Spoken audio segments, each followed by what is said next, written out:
crocheters, my name is Marissa and I'm coming to you from Crochet Rebellion. I am here to talk to you about the setup for the Flutter top.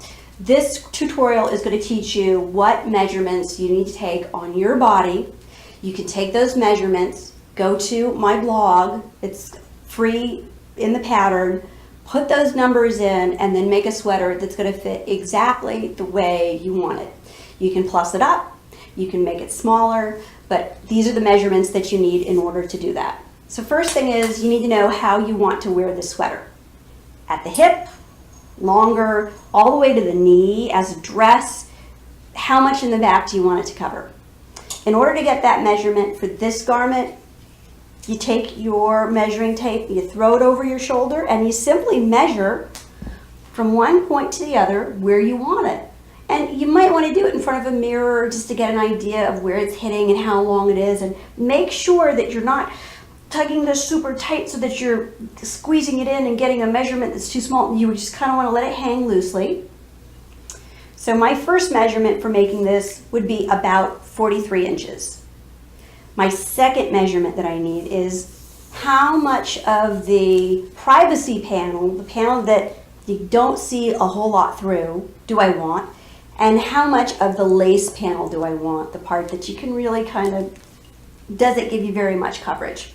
I decided that I wanted my lace panel to start right at where my shoulder was. So I had to take that measurement.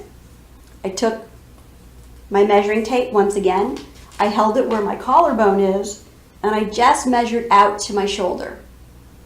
So that gave me a measurement of 7 inches. So I knew that I had to make my panel 7 inches wide. The next measurement that you needed was how low did you want the top to go in terms of this V-neck here. And keep in mind, as low as this V-neck is going to be here, it's also going to be in the back.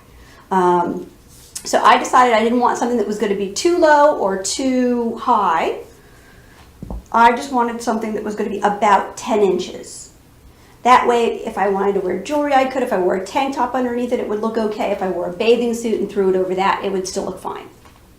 The last measurement that you're going to need to get this garment to fit exactly the way you want it is going to be, boom, this right here.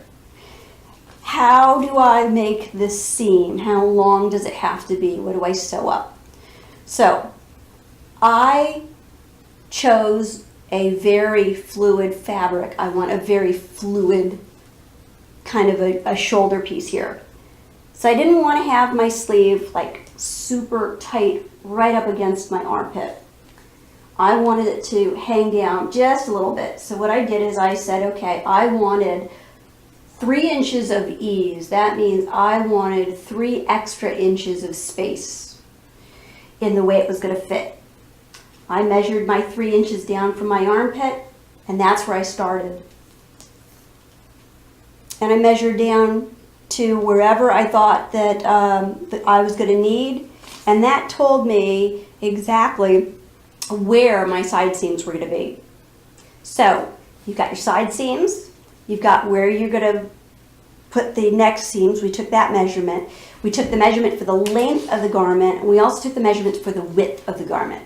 Now all you have to do is go over to the blog site, take a look at the free pattern, put those numbers in, and make a sweater that is going to fit you and your body. Thanks. Happy crocheting.